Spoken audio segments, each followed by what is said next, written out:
I'm Maddie. We hear about it all the time, right? Artificial intelligence. It's one of those things that's, well, it's shaping just about everything, but it can also feel a little mysterious. So for the next few minutes, let's pull back the curtain together and demystify what's really going on. All right, so here's our game plan. We'll kick things off by just defining what we're even talking about. Then, we'll get a little geeky and see how these machines actually learn. After that, we'll look at where you're already using AI, probably without even realizing it. We'll also have to tackle some of the big, thorny, ethical questions. And finally, we'll peek into the future and see where this is all headed. Sound good? Let's dive in. Okay, first things first. Defining intelligence. There are so many buzzwords flying around, right? So let's just cut through all that noise and get to the heart of it. So yeah, let's just ask it plainly. What is artificial intelligence? When we strip away all the hype, what are we actually talking about?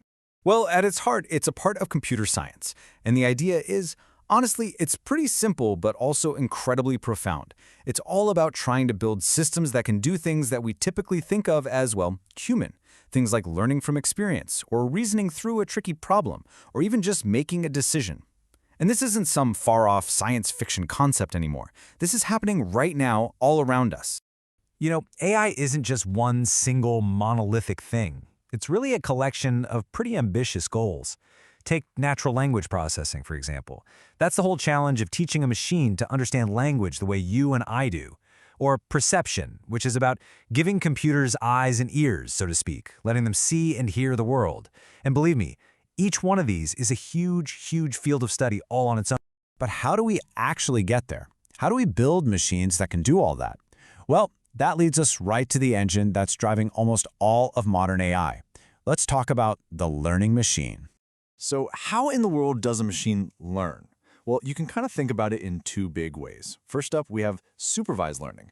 This is like having a teacher. You show the AI a million pictures, and for each one you say, that's a cat, that's a dog. You give it the right answers, and it learns from those examples. But then you have unsupervised learning, which is completely different. This is more like dropping an explorer into a totally new land with no map. You just give the AI a mountain of data, no labels, no answers, and its job is to find the patterns, the structure, all by itself. And what's running a lot of this? It's something called an artificial neural network. And yeah, it's very much inspired by the human brain. You feed it some data, it passes through these layers of neurons, and then it spits out an answer. But here's the really cool part, the magic really. If the answer is wrong, the network actually goes back and adjusts its own connections. It literally learns from its mistakes. It gets a little bit smarter every single time. Okay, I know this can all sound a little abstract. Neural networks, learning models. So let's bring it right back down to earth. Where are you actually running into this stuff in your day-to-day life? The answer might surprise you. Think about the last time you searched for something on Google. Yep, you were using AI. It's doing so much more than just matching the words you typed. It's trying to figure out what you really mean, the actual intent behind your question. It's trying to connect the dots to find you the perfect answer. Or how about this? You finish your show on Netflix, and instantly it suggests something else that's weirdly perfect for you. How does it do that? Well, that's a recommendation engine. It's a type of AI that's been watching what you watch, learning your tastes, and making a pretty good guess about what you'll love next. And then there are the obvious ones, right? The virtual assistants in our phones and homes. When you talk to Siri or Alexa, you're interacting with that natural language processing we mentioned earlier. That's the AI working to understand what you're saying and have a real conversation with you. And then you've got the really cutting-edge stuff, like autonomous vehicles. A self-driving car is basically a bundle of AI systems all working together. It's constantly scanning the world around it, seeing pedestrians, tracking other cars, reading signs, all to make thousands of tiny decisions just to navigate down a single street safely. But, with all this incredible power comes some really heavy responsibility. And that brings us to a tough but essential part of this conversation, the ethical crossroads. We have to talk about the real-world consequences here. Let's look at a pretty jarring real-world example of what's called algorithmic bias. A few years ago, a photo app labeled two black people as gorillas. Now, the crucial thing to understand is that no one programmed the AI to be racist. It wasn't malicious. It just learned from the data we gave it. And if that data is full of the same biases that exist in our society, the AI doesn't just copy those biases, it can actually make them worse.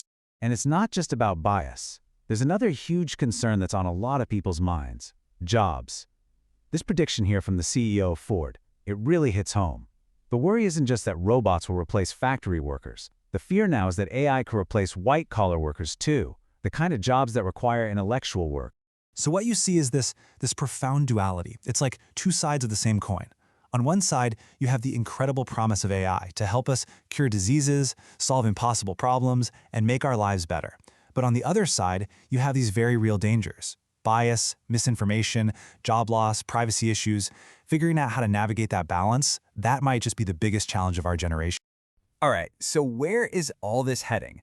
Let's zoom out a bit and look at where we are right now, and then look at the ultimate destination, the big goal that's still way out there on the horizon.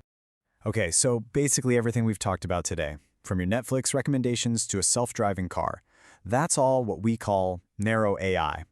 It can be superhumanly good at one specific task, but that's it. The true holy grail for researchers is something called artificial general intelligence, or AGI. And that's the dream of a machine that has the same kind of flexible, creative, do-anything intelligence that a human being has.